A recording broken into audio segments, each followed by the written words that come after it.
ਅੱਜ ਰਾਮ ਰੌਲਾ ਇਸ ਗੱਲ ਦਾ ਪਾਇਆ ਜਾ ਰਿਹਾ ਵੀ ਤਿਰੰਗੇ ਦੀ ਸ਼ਾਇਦ ਤੌਹੀਨ ਹੋ ਗਈ। ਪਰ ਮੇਰਾ ਇਸ ਤੇ ਇੱਕ ਬੜਾ ਅਜੀਬੋ-ਗਰੀਬ ਕਿਸਮ ਦਾ ਸਵਾਲ ਆ ਜਿਹੜਾ ਰਿਐਲਿਟੀ ਦੇ ਨਾਲ ਜੁੜਿਆ ਹੋਇਆ। ਅੱਜ ਹਿੰਦੁਸਤਾਨ ਦੇ ਵਿੱਚ ਕੌਣ ਰਾਜ ਸ਼ਕਤੀ ਕਿਸ ਦੇ ਕੋਲ ਆ? ਪੋਲੀਟੀਕਲ ਪਾਵਰ ਕਿਸ ਦੇ ਹੱਥ ਵਿੱਚ ਆ? ਉਹ ਆਰਐਸਐਸ ਦੇ ਹੱਥ ਵਿੱਚ ਆ। ਕੀ ਆਰਐਸਐਸ ਇਸ ਨੂੰ ਮਾਨਤਾ ਦਿੰਦੀ ਹੈ ਤਿਰੰਗੇ ਨੂੰ? ਉਹ ਕਹਿੰਦੇ ਆ ਵੀ ਇਹਦੇ ਵਿੱਚ ਇੱਕ ਹਰਾ ਰੰਗ ਆ। ਜਿਹੜਾ ਹਰਾ ਰੰਗ ਹੈ ਉਹ ਤਾਂ ਸਿੱਧੇ ਤੌਰ ਤੇ ਡਾਇਰੈਕਟਲੀ ਐਸੋਸੀਏਟਿਡ ਆ ਵਿਦ ਇਸਲਾਮ। ਤੋ ਇਸ ਕਰਕੇ ਉਹ ਕਿਸੇ ਵੀ ਕੀਮਤ ਦੇ ਉੱਤੇ ਇਸ ਤਿਰੰਗੇ ਝੰਡੇ ਨੂੰ ਮਾਨਤਾ ਨਹੀਂ ਦਿੰਦੇ। ਤੇ ਹੁਣ ਬਾਬਰੀ ਮਸਜਿਦ ਢਾਈ, ਬਾਬਰੀ ਮਸਜਿਦ ਦੇ ਉੱਤੇ ਕਿਹੜਾ ਝੰਡਾ ਲਹਿਰਾਇਆ ਗਿਆ? ਮੈਨੂੰ ਜਵਾਬ ਦਿਓ ਇਸ ਗੱਲ ਦਾ। ਤਿਰੰਗਾ ਝੰਡਾ ਤਾਂ ਨਹੀਂ ਲਹਿਰਾਇਆ ਗਿਆ, ਭਗਵਾ ਧਵਜ ਹੀ ਲਹਿਰਾਇਆ ਗਿਆ। ਜਾਂ ਆਰਐਸਐਸ ਵਾਲੇ ਗੱਲ ਕਰਨਗੇ ਜਿਹੜੀਆਂ ਉਹਨਾਂ ਦੀਆਂ ਸ਼ਾਖਾ ਤੇ ਕੋਈ ਤਿਰੰਗਾ ਝੰਡਾ ਤਾਂ ਨਹੀਂ ਲਹਿਰਾਇਆ ਜਾਂਦਾ। ਉਹਨਾਂ ਦੇ ਆਪਣਾ ਹੈੱਡਕੁਆਟਰ ਆ ਜਿਹੜਾ ਬਹੁਤ ਬੜੀ ਗੱਲ ਆ। ਜਿਹੜਾ ਆਰਐਸਐਸ ਅੱਜ ਹਿੰਦੁਸਤਾਨ ਦੀ ਰੂਲਿੰਗ ਐਲੀਟ ਆ, ਉਹ ਅੱਜ ਹਿੰਦੁਸਤਾਨ ਦੀ ਸਿਆਸੀ ਤਾਕਤ ਉਹਨਾਂ ਦੇ ਹੱਥਾਂ ਦੇ ਵਿੱਚ ਖੇਡਦੀ ਆ। ਤਾਂ ਉੱਥੇ ਤਾਂ ਉਹਨਾਂ ਨੇ ਤਿਰੰਗਾ ਝੰਡਾ ਕਦੇ ਲਹਿਰਾਇਆ ਨਹੀਂ। ਉਹ ਰਾਸ਼ਟਰ ਹਿੰਦੂਆਂ ਦਾ ਰਾਸ਼ਟਰ ਮੰਨਦੇ ਆ, ਹਿੰਦੂ ਰਾਸ਼ਟਰ ਉਹ ਬਣਾਉਣਾ ਚਾਹੁੰਦੇ ਆ, ਬਣਾ ਰਹੇ ਆ ਸਲੋਲੀ ਐਂਡ ਗ੍ਰੈਜੂਅਲੀ, ਹਰ ਪਹਿਲੂ ਤੋਂ ਬਣਾ ਰਹੇ ਆ। ਕਿ ਇਸ ਦੇ ਉੱਤੇ ਨਿਤਾਰਾ ਹੋਣਾ ਚਾਹੀਦਾ ਕਿ ਆਰਐਸਐਸ ਕਿੱਥੇ ਖੜੀ ਹੈ ਤਿਰੰਗੇ ਦੇ ਪੁਆਇੰਟ ਆਫ ਵਿਊ ਤੋਂ। ਕੀ ਉਹ ਆਪਣੇ ਭਗਵੇਂ ਧਵਜ ਨੂੰ, ਜਿਹਨੂੰ ਭਗਵਾਂ ਧਵਜ ਕਹਿੰਦੇ ਆ ਝੰਡੇ ਨੂੰ, ਕੀ ਉਸ ਨੂੰ ਉਹ ਨਕਾਰ ਸਕਦੇ ਆ? ਅੱਜ ਜੇ ਪੰਜਾਬ ਦੇ ਵਿੱਚ ਕਿਸੇ ਵੀ ਆਈਡੀਓਲੋਜੀ ਨਾਲ ਘਿਰਨਾ ਕੀਤੀ ਜਾਂਦੀ ਹੈ, ਉਸ ਆਰਐਸਐਸ ਦੀ ਆਈਡੀਓਲੋਜੀ ਨਾਲ ਕੀਤੀ ਜਾ ਰਹੀ ਹੈ। ਰੰਗਾਂ ਦੀ ਇੱਕ ਆਪਣੀ ਭਾਸ਼ਾ ਹੁੰਦੀ ਹੈ। ਇਹ ਰੰਗ ਜਦੋਂ ਕਿਸੇ ਖਾਸ ਸਮੁਦਾਇ ਨਾਲ ਜੁੜਦੇ ਨੇ, ਇਹ ਰੰਗ ਜਦੋਂ ਉਸ ਸਮੁਦਾਇ ਦੀ ਪਹਿਚਾਣ ਜਿਹੜੀ ਬਣਦੇ ਨੇ, ਉਹ ਝੰਡੇ ਜਿਹੜੇ ਉਸ ਸਮੁਦਾਇ ਦੇ ਸੁਭਾਅ, ਉਹਦੇ ਕਰਮ, ਉਹਦੇ ਧਰਮ ਨੂੰ ਪੇਸ਼ ਕਰਦੇ ਨੇ, ਸਾਹਮਣੇ ਰੱਖਦੇ ਨੇ, ਉਸ ਸ਼ਕਲ ਦੇ ਵਿੱਚ ਆਉਂਦੇ ਨੇ, ਤਾਂ ਇਹਨਾਂ ਦੇ ਮਾਇਨੇ ਹੋਰ ਵੀ ਜ਼ਿਆਦਾ ਜਿਹੜੇ ਆ ਉਹ ਬਦਲਵੇਂ ਰੂਪ ਦੇ ਵਿੱਚ ਸਾਡੇ ਸਾਹਮਣੇ ਹੁੰਦੇ ਆ।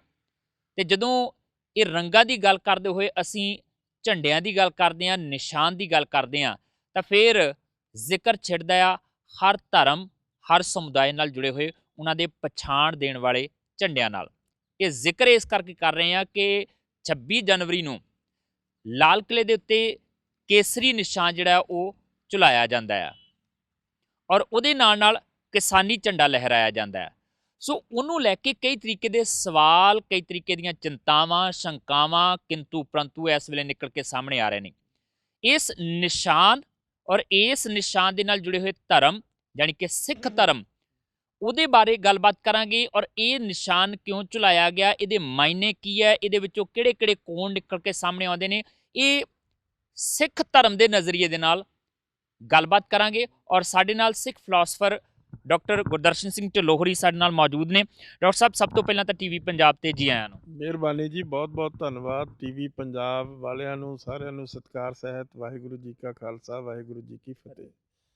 ਡਾਕਟਰ ਸਾਹਿਬ, ਜਦੋਂ ਜ਼ਿਕਰ ਛਿੜਦਾ ਹੈ ਕਿ ਉਹ ਜੋ ਕੁਝ ਹੋਇਆ ਵਾਪਰਿਆ, ਉਹਦੇ ਨਾਲ ਕਈ ਤਰੀਕੇ ਦੇ ਵਿਵਾਦ ਅਪਵਾਦ ਜੁੜਦੇ ਨੇ। ਆਪਾਂ ਉਹਨਾਂ ਸਾਰੇ ਅਪਵਾਦਾਂ ਦੇ ਬਾਰੇ ਬਹੁਤ ਸਾਰੀ ਗੱਲਬਾਤ ਹੋਈ ਆ, ਕਈ ਵਾਰੀ ਗੱਲਬਾਤ ਹੋਈ ਆ, ਟੀਵੀ ਪੰਜਾਬ ਤੇ ਵੀ ਆਪਾਂ ਗੱਲਬਾਤ ਕੀਤੀ। ਪਰ ਇੱਕ ਕੋਣ ਜਿਹੜਾ ਆ ਕਿ ਇੱਕ ਸਿੱਖ ਫਿਲਾਸਫਰ ਦੇ ਨਜ਼ਰੀਏ ਦੇ ਨਾਲ ਜਦੋਂ ਉਸ ਸਾਰੇ ਹੋਏ ਵਾਪਰੇ ਨੂੰ ਦੇਖਦੇ ਆ, ਤੇ ਤੁਸੀਂ ਉਸ ਘਟਨਾਕ੍ਰਮ ਨੂੰ ਕਿਵੇਂ ਲੈਂਦੇ ਹੋ, ਤੇ ਤੁਸੀਂ ਉਸ ਕੇਸਰੀ ਝੰਡੇ ਨੂੰ ਫਹਿਰਾਏ ਜਾਣ ਦੇ ਕਿਹੜੇ ਮਤਲਬ, ਕਿਹੜੇ ਮਾਇਨੇ ਜਿਹੜੇ ਆ ਉਹ ਆਪਣੇ ਮੁਤਾਬਕ ਲੈਂਦੇ ਹੋ, ਇਹ ਜ਼ਰੂਰ ਦੱਸ ਦਿਓ। ਦੇਖੋ, ਗੱਲ ਇਹ ਆ, ਜਿਹੜਾ ਹਿਸਟੋਰੀਅਨ ਹੈ ਨਾ, ਜਿਸ ਤਰ੍ਹਾਂ ਮੈਂ ਤਾਂ ਇੱਕ ਤਰ੍ਹਾਂ ਦਾ ਹਿਸਟਰੀ ਕਰਾਫਟ ਜਿਹੜਾ ਉਹ ਪੜ੍ਹਿਆ ਹੋਇਆ, ਉਸ ਦੇ ਮੁਤਾਬਕ ਹਰ ਇਵੈਂਟ ਦਾ ਕਾਜ਼ ਤੇ ਇਫੈਕਟ ਹੁੰਦਾ।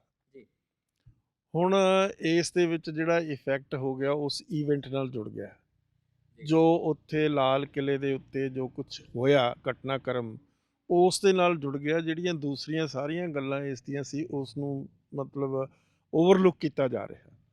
ਇਹ ਬਹੁਤ ਬੜਾ ਮਾਸ ਅੰਦੋਲਨ ਸੀ, ਇਹ ਇੱਕ ਬਹੁਤ ਬੜਾ ਰੈਵੋਲੂਸ਼ਨ ਸੀ ਜਿਹੜਾ ਇੱਕ ਵਿਚਾਰਧਾਰਾ 'ਤੇ ਆਧਾਰਿਤ ਹੈ। ਉਹ ਵਿਚਾਰਧਾਰਾ ਬਾਈ ਐਂਡ ਲਾਰਜ ਜਿਹੜੀ ਲੀਡਰਸ਼ਿਪ ਸੀ ਇਸ ਸਾਰੇ ਅੰਦੋਲਨ ਦੀ, ਉਹ ਪੰਜਾਬ ਦੇ ਲੋਕਾਂ ਦੇ ਕੋਲ ਸੀ। ਜਿਹੜੇ ਸਿੱਖੀ ਦੇ ਵਿੱਚ ਪਰਪੱਕ ਹੈਗੇ ਆ, ਗੁਰੂ ਨਾਨਕ ਦੀ ਵਿਚਾਰਧਾਰਾ ਦੇ ਨਾਲ ਜੁੜੇ ਹੋਏ ਹੈ।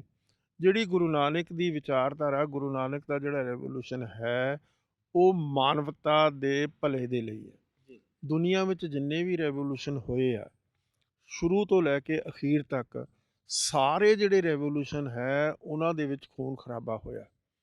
ਲੇਕਿਨ ਇੱਕ ਹੀ ਰੈਵੋਲੂਸ਼ਨ ਹੈ ਜਿਸ ਨੂੰ ਤੁਸੀਂ ਅੰਦੋਲਨ ਕਹਿ ਲਓ, ਮੂਵਮੈਂਟ ਕਹਿ ਲਓ, ਮਾਸ ਅਪਸਰਜ ਕਹਿ ਲਓ, ਕੁਛ ਵੀ ਕਹਿ ਲਓ, ਜਿਸ ਦੇ ਵਿੱਚ ਕਿਸੇ ਵੀ ਪਹਿਲੂ ਤੋਂ ਕਿਸੇ ਕਿਸਮ ਦਾ ਖੂਨ ਖਰਾਬਾ ਨਹੀਂ ਹੋਇਆ, ਕਿਸੇ ਨੂੰ ਮਾਰਿਆ ਨਹੀਂ ਗਿਆ, ਇੱਕ ਫੁੱਲ ਤੱਕ ਨਹੀਂ ਤੋੜਿਆ ਗਿਆ।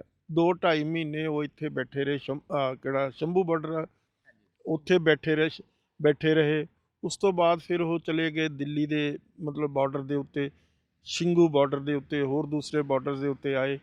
ਕਿਸੇ ਨੇ ਕਿਸੇ ਨੂੰ ਕੋਈ ਨਹੀਂ ਕਿਹਾ। ਸਭ ਜਗ੍ਹਾ ਗੁਰੂ ਦਾ ਲੰਗਰ ਆ ਜਿਹੜਾ ਉਹ ਵਰਤਾਇਆ ਗਿਆ। ਬਲਕਿ ਗੁਰੂ ਦਾ ਲੰਗਰ ਉਹਨਾਂ ਸਿਪਾਹੀਆਂ ਨੂੰ ਵੀ ਦਿੱਤਾ ਗਿਆ ਜਿਨ੍ਹਾਂ ਨੇ ਉਹਨਾਂ 'ਤੇ ਲਾਠੀ ਚਾਰਜ ਕੀਤਾ, ਜਿਨ੍ਹਾਂ ਨੇ ਅੱਥਰੂ ਗੈਸ ਚਲਾਈ ਜਾਂ ਹੋਰ ਕਿਸਮ ਦੀਆਂ ਉਹਨਾਂ ਨੂੰ ਤਕਲੀਫਾਂ ਦਿੱਤੀਆਂ।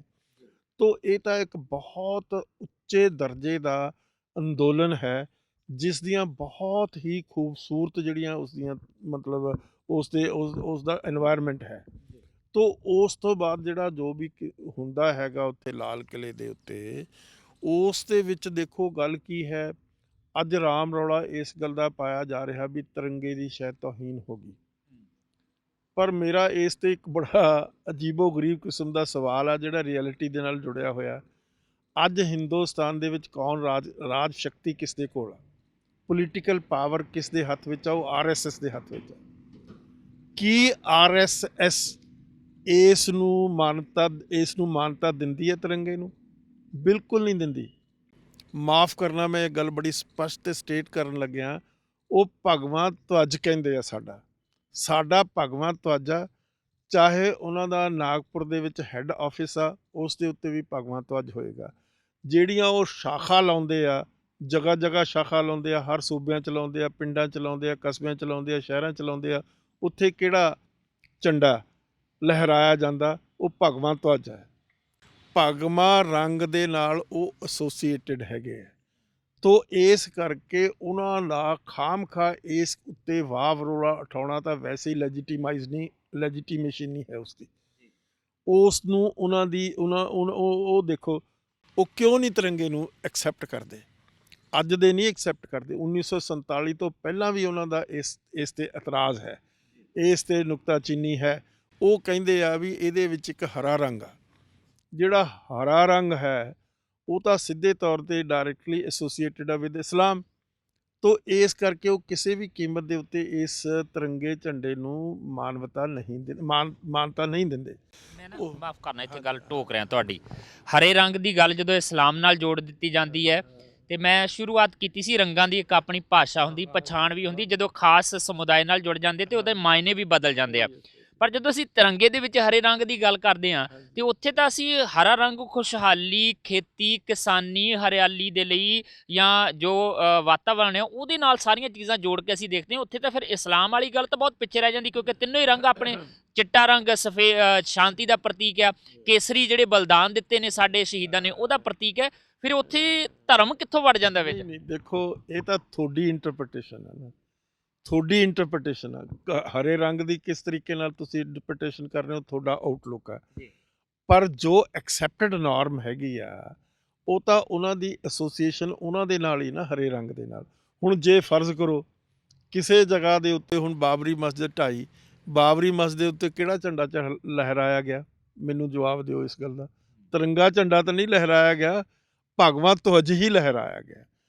ਉਤੋਂ ਇਸ ਕਰਕੇ ਜਦੋਂ ਵੀ ਕੋਈ ਹਿੰਦੂਤਵਾ ਵਾਲੇ ਕੋਈ ਗੱਲ ਕਰਨਗੇ ਜਾਂ RSS ਵਾਲੇ ਗੱਲ ਕਰਨਗੇ, ਜਿਹੜੀਆਂ ਉਹਨਾਂ ਦੀਆਂ ਸ਼ਾਖਾ 'ਤੇ ਕੋਈ ਤਿਰੰਗਾ ਝੰਡਾ ਤਾਂ ਨਹੀਂ ਲਹਿਰਾਇਆ ਜਾਂਦਾ। ਉਹਨਾਂ ਦੇ ਆਪਣਾ ਹੈੱਡਕੁਆਟਰ ਆ, ਜਿਹੜਾ ਬਹੁਤ ਬੜੀ ਗੱਲ ਆ। ਜਿਹੜਾ RSS ਅੱਜ ਹਿੰਦੁਸਤਾਨ ਦੀ ਰੂਲਿੰਗ ਐਲੀਟ ਆ, ਉਹ ਅੱਜ ਹਿੰਦੁਸਤਾਨ ਦੀ ਸਿਆਸੀ ਤਾਕਤ ਉਹਨਾਂ ਦੇ ਹੱਥਾਂ ਦੇ ਵਿੱਚ ਖੇਡਦੀ ਆ। ਤਾਂ ਉੱਥੇ ਤਾਂ ਉਹਨਾਂ ਨੇ ਤਿਰੰਗਾ ਝੰਡਾ ਕਦੇ ਲਹਿਰਾਇਆ ਨਹੀਂ। ਤਿਰੰਗੇ ਝੰਡੇ ਨੂੰ ਉਸ ਤਰ੍ਹਾਂ ਦੀ ਮਾਨਤਾ ਨਹੀਂ ਦਿੱਤੀ ਜਿਸ ਤਰ੍ਹਾਂ ਦੀ ਦੇਣੀ ਚਾਹੀਦੀ ਹੈ ਇੱਕ ਨੈਸ਼ਨਲ ਫਲੈਗ ਨੂੰ। ਤੋ ਇਸ ਜਿਹੜੀ ਉਹਨਾਂ ਦੀ ਨੇਸ਼ਨ ਦਾ ਕਨਸੈਪਟ ਵੀ ਹੈ, ਉਹ ਐਕਸਕਲੂਸਿਵ ਆ, ਇਨਕਲੂਸਿਵ ਨਹੀਂ ਹੈ। ਉਸ ਦੇ ਵਿੱਚ ਉਹ ਸਿਰਫ ਹਿੰਦੂਤਵਾ ਹੀ ਮੰਨਦੇ ਆ, ਹਿੰਦੂ ਹੀ ਉਹ ਰਾਸ਼ਟਰ, ਹਿੰਦੂਆਂ ਦਾ ਰਾਸ਼ਟਰ ਮੰਨਦੇ ਆ, ਹਿੰਦੂ ਰਾਸ਼ਟਰ ਉਹ ਬਣਾਉਣਾ ਚਾਹੁੰਦੇ ਆ, ਬਣਾ ਰਹੇ ਆ ਸਲੋਲੀ ਐਂਡ ਗ੍ਰੈਜੂਅਲੀ, ਹਰ ਪਹਿਲੂ ਤੋਂ ਬਣਾ ਰਹੇ ਆ। ਤੋ ਇਸ ਕਰਕੇ ਉਸ ਦੇ ਵਿੱਚ ਇਸ ਕਿਸਮ ਦੇ ਇਤਰਾਜ਼ ਦੀ ਕੋਈ ਗੁੰਜਾਇਸ਼ ਨਹੀਂ ਹੈ। ਜਿਸ ਕਿਸਮ ਦੀ ਗੱਲ ਉਹ ਬਣਾ ਰਹੇ ਆ ਇਸ ਅੰਦੋਲਨ ਨੂੰ ਤੇ ਦੋਸ਼ ਲਗਾਉਣ ਲਈ ਔਰ ਅੰਦੋਲਨ ਨੂੰ ਬਦਨਾਮ ਕਰਨ ਲਈ ਜਿਸ ਕਿਸਮ ਦੀ ਉਹਨਾਂ ਦੀ ਇਹ ਐਫਰਟ ਆ, ਜੋ ਮੈਂ ਸਮਝਦਾ, ਮੈਂ ਤਾਂ ਐਕੈਡੈਮਿਕਲੀ ਗੱਲ ਸਮਝਦਾ, ਮੈਂ ਕਿਸੇ ਬੰਦੇ ਨੂੰ ਸਵਾਏ ਜਿਹੜਾ ਹੈਗਾ ਕੀ ਉਹਦਾ ਨਾਮ ਯਾਦਵ ਆ, ਯੋਗਿੰਦਰ ਯਾਦਵ ਤੋਂ ਬਗੈਰ ਮੈਂ ਕਿਸੇ ਨੂੰ ਜਾਣਦਾ ਨਹੀਂ, ਕਿਸੇ ਨੂੰ ਮੈਂ ਮਿਲਿਆ ਨਹੀਂ। ਉਹ ਵੀ ਇਸ ਕਰਕੇ ਕਿਉਂਕਿ ਸਾਡੀ ਪੰਜਾਬ ਯੂਨੀਵਰਸਿਟੀ ਦੇ ਵਿੱਚ ਉਹਨੇ ਥੋੜ੍ਹੀ ਦੇਰ ਕੰਮ ਕੀਤਾ, ਉਸ ਨੂੰ ਮੈਂ ਸਿਰਫ ਜਾਣਦਾ। ਉਹ ਨਹਾਇਤ ਸ਼ਰੀਫ ਆਦਮੀ ਆ ਔਰ ਬਹੁਤ ਲਾਇਕ ਇੰਟੈਲੀਜੈਂਟ ਆਦਮੀ ਆ। I have tremendous respect for him. ਬਹੁਤ ਇਮਾਨਦਾਰ ਆਦਮੀ ਹੈ। ਹੁਣ ਉਸ ਦਾ ਇੱਕ ਆਪਣਾ ਆਊਟਲੁੱਕ ਹੈ, ਕਿਸ ਤਰੀਕੇ ਨਾਲ ਉਹ ਚੀਜ਼ਾਂ ਨੂੰ ਦੇਖਦਾ, ਉਹ ਸਿਆਣਾ ਸੂਝਵਾਨ ਆਦਮੀ ਹੈ। ਤੋ ਮੇਰਾ ਮਤਲਬ ਕਹਿਣ ਦਾ, ਮੈਂ ਕਿਸੇ ਨੂੰ ਨਾ ਰਾਜੇਵਾਲ ਨੂੰ ਕਦੇ ਮਿਲਿਆ, ਨਾ ਦੂਸਰੇ ਹੋਰ ਕਿਸੇ ਲੀਡਰ ਨੂੰ ਮਿਲਿਆ। ਮੇਰਾ ਤਾਂ ਸਿਰਫ ਦੂਸਰੋਂ ਇੱਕ ਐਜ਼ ਏ ਹਿਸਟੋਰੀਅਨ ਮੈਂ ਅਬਜ਼ਰਵ ਕਰਦਾ, ਫਿਰ ਮੇਰਾ ਆਪਣਾ ਓਪੀਨੀਅਨ ਮੈਂ ਫਾਰਮ ਕਰਦਾ on the basis of my understanding, ਜੋ ਮੇਰੀ ਸਮਝ ਆ, ਮੇਰੀ ਸੂਝ ਆ, ਜੋ ਮੈਨੇ ਥੋੜ੍ਹਾ ਬਹੁਤਾ ਪੜ੍ਹਿਆ ਹੋਇਆ। ਤੋ ਉਸ ਹਿਸਾਬ ਦੇ ਨਾਲ ਅੱਜ ਜੇ ਇਸ ਗੱਲ 'ਤੇ ਡਿਬੇਟ ਚੱਲੀ ਹੈ, ਬੜੀ ਖੁਸ਼ੀ ਦੀ ਗੱਲ ਹੈ ਕਿ ਇਸ ਦੇ ਉੱਤੇ ਨਿਤਾਰਾ ਹੋਣਾ ਚਾਹੀਦਾ ਕਿ RSS ਕਿੱਥੇ ਖੜੀ ਹੈ ਤਿਰੰਗੇ ਦੇ ਪੁਆਇੰਟ ਆਫ ਵਿਊ ਤੋਂ। ਕੀ ਉਹ ਆਪਣੇ ਭਗਵੇਂ ਧਵਜ ਨੂੰ, ਜਿਹਨੂੰ ਭਗਵਾਂ ਧਵਜ ਕਹਿੰਦੇ ਆ ਝੰਡੇ ਨੂੰ, ਕੀ ਉਸ ਨੂੰ ਉਹ ਨਕਾਰ ਸਕਦੇ ਆ?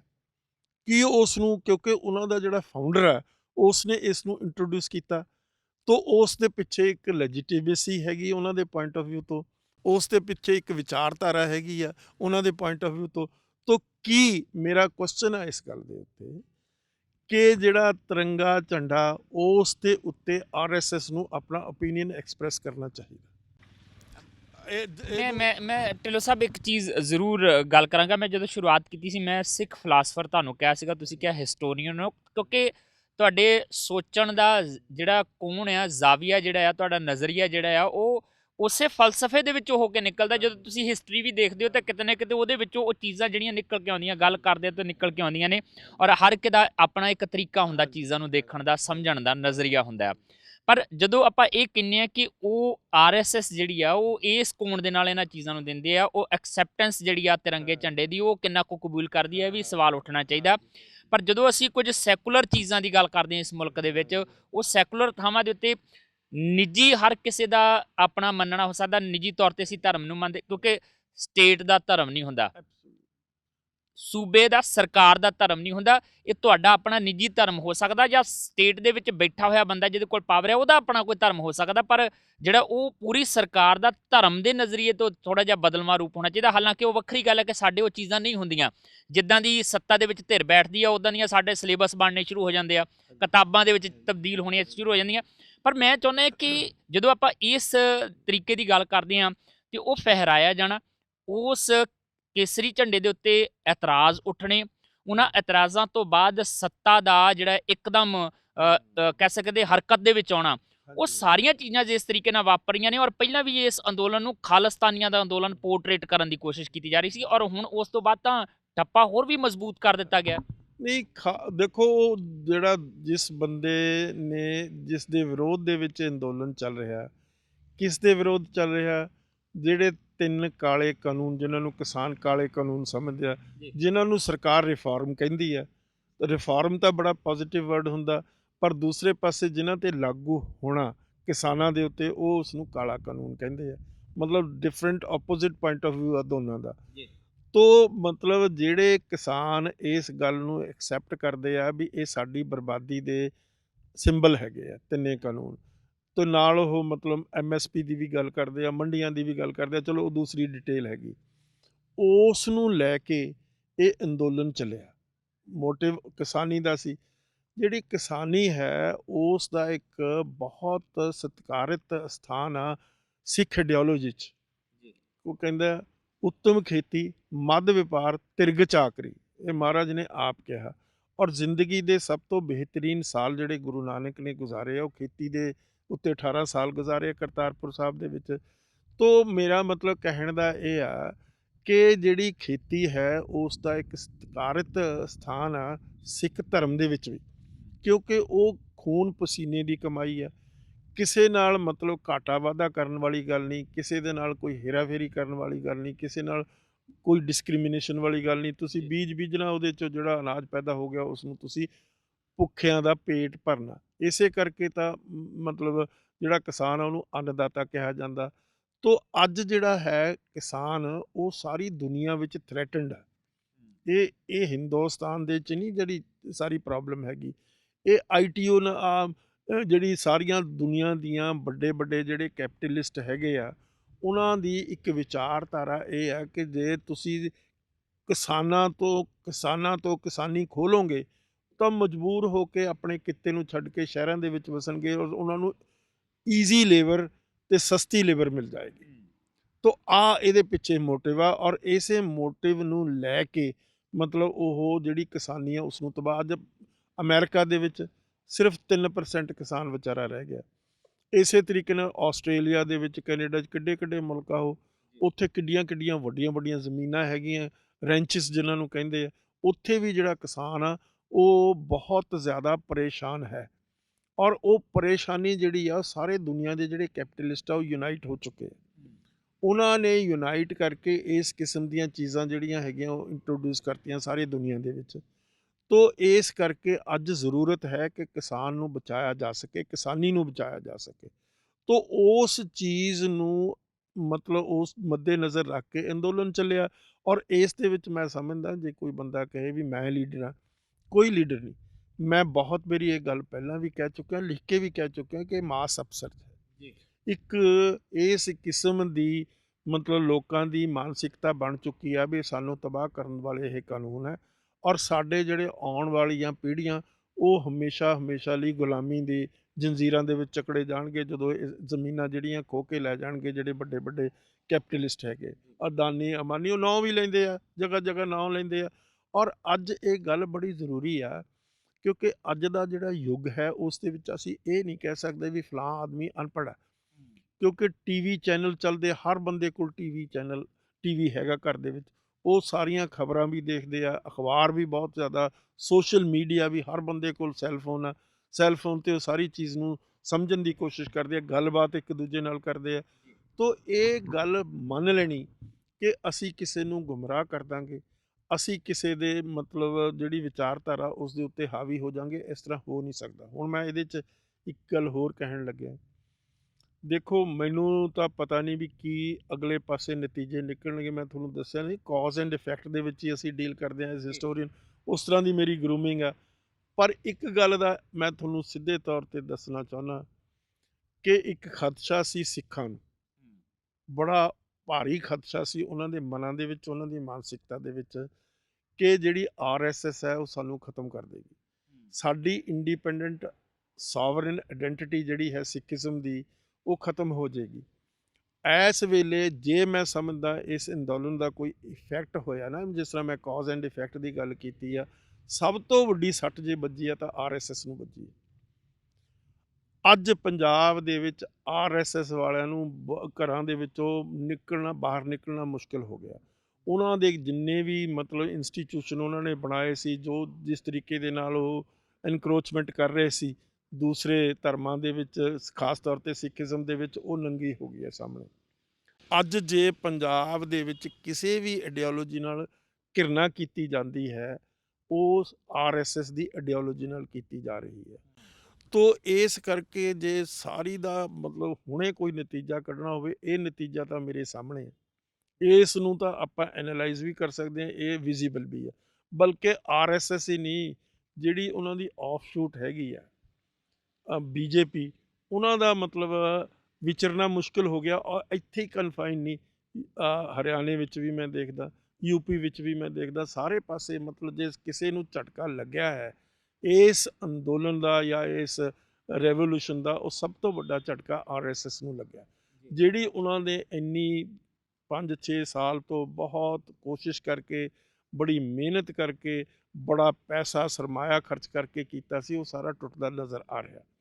ਤੋ ਔਰ ਇਸ ਦੇ ਨਾਲ ਵੀ ਜਿਹੜੀ ਪੜ੍ਹੇ ਲਿਖੇ ਜਮਾਤ ਹੈ ਦੂਜੀਆਂ ਕਮਿਊਨਿਟੀਜ਼ ਦੀ, ਉਹ ਜਾਗਰੂਕ ਹੋ ਗਏ ਆ ਔਰ ਇਸ ਗੱਲ ਤੋਂ ਮਤਲਬ ਇਹ ਜ਼ਾਹਰ ਹੁੰਦਾ ਕਿ ਆਰਐਸਐਸ ਨੂੰ ਇਸ ਖਾਸ ਤੌਰ ਤੇ ਔਰ ਚੁੱਪ ਆ, ਉਹਨਾਂ ਨੇ ਤਿੰਨੇ ਕਾਲੇ ਕਾਨੂੰਨਾਂ ਤੇ, ਮੈਂ ਉਹਨਾਂ ਨੂੰ ਕਾਲੇ ਕਹਿੰਦਾ ਕਿਉਂਕਿ ਮੈਂ ਵੀ ਕਿਸਾਨ ਆ, ਜੀ ਤੋ ਮੈਂ ਉਹ ਤਿੰਨੇ ਕਾਨੂੰਨਾਂ ਤੇ ਉਹਨਾਂ ਨੇ ਅੱਜ ਤੱਕ ਕੋਈ ਕਮੈਂਟ ਨਹੀਂ ਕੀਤਾ। ਕਿੱਡਾ ਵਾਵ ਰੌਲਾ ਸਾਰੇ ਮੁਲਕ ਦੇ ਵਿੱਚ ਉੱਠਿਆ ਹੋਇਆ। ਇਹ ਤਾਂ ਪੰਜਾਬ ਦੀ ਆਪਾਂ ਗੱਲ ਕਰਦੇ ਹਾਂ, ਹਰਿਆਣੇ ਦੀ ਗੱਲ ਕਰਦੇ ਹਾਂ, ਜਾਂ ਯੂਪੀ ਦੀ ਗੱਲ ਕਰਦੇ ਹਾਂ, ਮੱਧ ਪ੍ਰਦੇਸ਼ ਦੇ ਵਿੱਚ ਵੀ, ਕਰਨਾਟਕਾ ਦੇ ਵਿੱਚ ਕਿੱਡਾ ਵੱਡਾ ਡੈਮੋਨਸਟ੍ਰੇਸ਼ਨ ਹੋਇਆ, ਬੰਬੇ ਵਿੱਚ ਕਿੱਡੀ ਬੜੀ ਮਤਲਬ ਲਹਿਰ ਬਣੀ ਵੀ ਹੋਈ ਆ। ਸਾਰੇ ਹਿੰਦੁਸਤਾਨ ਦੇ ਵਿੱਚ ਜਿਹੜਾ ਕਿਸਾਨ ਆ ਉਹ ਮਤਲਬ ਇਸ ਗੱਲ ਲਈ ਜਾਗਰੂਕ ਹੋ ਰਿਹਾ ਵੀ ਇਹ ਸਾਨੂੰ ਤਾਂ ਖਤਮ ਕਰਨ ਦੀ ਇੱਕ ਐਫਰਟ ਹੈਗੀ ਹੈ। ਤੋ ਇਸ ਗੱਲ ਦੇ ਨਾਲ ਜੇ ਕਿਸੇ ਵੀ ਆਈਡੀਓਲੋਜੀ ਨੂੰ, ਮੇਰੀ ਸਮਝ ਦੇ ਮੁਤਾਬਕ, ਹੋ ਸਕਦਾ ਮੈਂ ਗਲਤ ਹੋਵਾਂ, ਮੇਰੀ ਸਮਝ ਦੇ ਮੁਤਾਬਕ ਜੇ ਕਿਸੇ ਨੂੰ ਸਭ ਤੋਂ ਵੱਡਾ ਸੈਟਬੈਕ ਲੱਗਿਆ ਤਾਂ ਆਰਐਸਐਸ ਤੇ ਬੀਜੇਪੀ ਨੂੰ ਲੱਗਿਆ। ਡਾਕਟਰ ਸਾਹਿਬ, ਇਸ ਅੰਦੋਲਨ ਦੇ ਵਿੱਚ ਆਰਐਸਐਸ ਦਾ ਜਿਹੜਾ ਭਾਰਤੀ ਕਿਸਾਨ ਸੰਘ ਹੈ, ਪਹਿਲੇ ਪਹਿਲੋਂ ਵੀ ਸ਼ਾਮਲ ਸੀਗਾ, ਉਹ ਵੀ ਇਹਨਾਂ ਕਾਨੂੰਨਾਂ ਦੇ ਵਿਰੋਧ 'ਚ ਸੀਗਾ, ਪਰ ਹੌਲੀ ਹੌਲੀ ਕਰਦਿਆਂ ਜਿਹੜਾ ਆ ਉਹ ਇਸ ਕਾਨੂੰਨ ਦੇ ਉੱਤੇ ਰੋਕ ਲਗਵਾ ਕੇ ਸੋਧਾਂ ਤੱਕ ਸੀਮਤ ਹੋ ਗਿਆ, ਔਰ ਉਹ ਤਾਂ ਹੁਣ ਪਿੰਡਾਂ ਦੇ ਵਿੱਚ ਪ੍ਰਚਾਰ ਕਰਨ ਦੀਆਂ ਵੀ ਤਿਆਰੀਆਂ ਕਰ ਰਹੇ।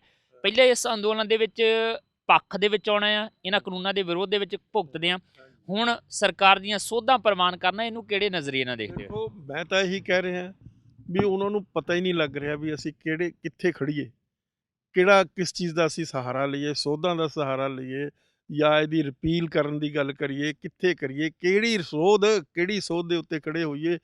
ਤੋ ਸਭ ਤੋਂ ਵੱਡਾ ਜਿਹੜਾ ਇਸ ਵੇਲੇ ਕ੍ਰਾਈਸਿਸ ਹੈਗਾ, ਜੇ ਕ੍ਰਾਈਸਿਸ ਹੈਗਾ ਤਾਂ ਆਰਐਸਐਸ ਦੇ ਉੱਤੇ ਹੈ, ਕਿਉਂਕਿ ਆਰਐਸਐਸ ਦੇ ਚੀਫ ਦਾ ਇਸ ਦੇ ਉੱਤੇ ਚੁੱਪੀ ਧਾਰੀ ਰੱਖਣਾ, ਜਿਹੜਾ ਐਡਾ ਵੱਡਾ ਅੰਦੋਲਨ ਆ, ਲੱਖਾਂ ਦੀ ਤਾਦਾਦ ਦੇ ਵਿੱਚ ਬੰਬੇ, ਲੱਖਾਂ ਦੀ ਤਾਦਾਦ ਦੇ ਵਿੱਚ ਆਹ ਦਿੱਲੀ ਦੇ ਆਲੇ ਦੁਆਲੇ, ਇਸੇ ਤਰੀਕੇ ਨਾਲ ਕਰਨਾਟਕਾ ਦੇ ਵਿੱਚ ਮੈਂ ਦੇਖਿਆ ਟੀਵੀ ਦੇ ਉੱਤੇ ਕੱਲ੍ਹ ਰਾਤ, ਤੋਂ ਸਾਰੇ ਪਾਸੇ ਇੱਕ ਐਸ ਕਿਸਮ ਦੀ ਆਵਾਜ਼ ਬੁਲੰਦ ਹੋ ਚੁੱਕੀ ਹੈ ਕਿ ਇਹ ਸਾਡੇ ਹੱਕਾਂ ਦੇ ਉੱਤੇ ਬਹੁਤ ਵੱਡਾ ਧੱਕਾ ਹੈ। ਉਸ ਗੱਲ ਦੇ ਵਿਰੋਧ ਦੇ ਵਿੱਚ ਜਦੋਂ ਐਡੀ ਵੱਡੀ ਪਾਪੂਲੇਸ਼ਨ, ਜਿਹੜੀ ਇਹ ਕਹਿੰਦੇ ਆ 60 ਕਰੋੜ ਕਿਸਾਨ ਆ, ਮੇਰੇ ਸਮਝ 'ਚ ਜ਼ਿਆਦਾ ਹੋਣਗੇ, ਕੁਛ ਕਿਸਾਨਾਂ ਦੇ ਬੱਚੇ ਇਹੋ ਜਿਹੇ ਵੀ ਆ ਜਿਹੜੇ ਕਿਸਾਨੀ ਨਹੀਂ ਕਰਦੇ, ਦੂਜੇ ਪ੍ਰੋਫੈਸ਼ਨ 'ਚ, ਉਹਨਾਂ ਦੀ ਸਿੰਪਥੀ ਤਾਂ ਕਿਸਾਨੀ ਦੇ ਨਾਲ ਆ। ਮੇਰੀ ਵੀ, ਜਿਸ ਤਰ੍ਹਾਂ ਮੈਂ ਕਿਸਾਨੀ ਤਾਂ ਕਰਦਾ ਨਹੀਂ, ਮੈਂ ਤਾਂ ਇੱਕ ਪ੍ਰੋਫੈਸ਼ਨਲ ਆਦਮੀ ਹਾਂ, ਯੂਨੀਵਰਸਿਟੀ 'ਚੋਂ ਰਿਟਾਇਰ ਹੋਇਆ ਹੋਇਆ, ਤਾਂ ਮੈਂ ਤਾਂ ਕਿਸਾਨੀ ਨਾਲ ਮੇਰਾ ਇੱਕ ਇਮੋਸ਼ਨਲ ਲਿੰਕੇਜ ਹੈ। ਮੈਂ ਉਹਨਾਂ ਨਾਲ ਇਮੋਸ਼ਨਲੀ ਅਟੈਚਡ ਹਾਂ ਕਿ ਕਿਸਾਨਾਂ ਦੀ ਬਿਹਤਰੀ ਹੋਣੀ ਚਾਹੀਦੀ ਹੈ, ਕਿਸਾਨਾਂ ਦੇ ਵਿੱਚ ਖੁਸ਼ਹਾਲੀ ਹੋਣੀ ਚਾਹੀਦੀ ਹੈ।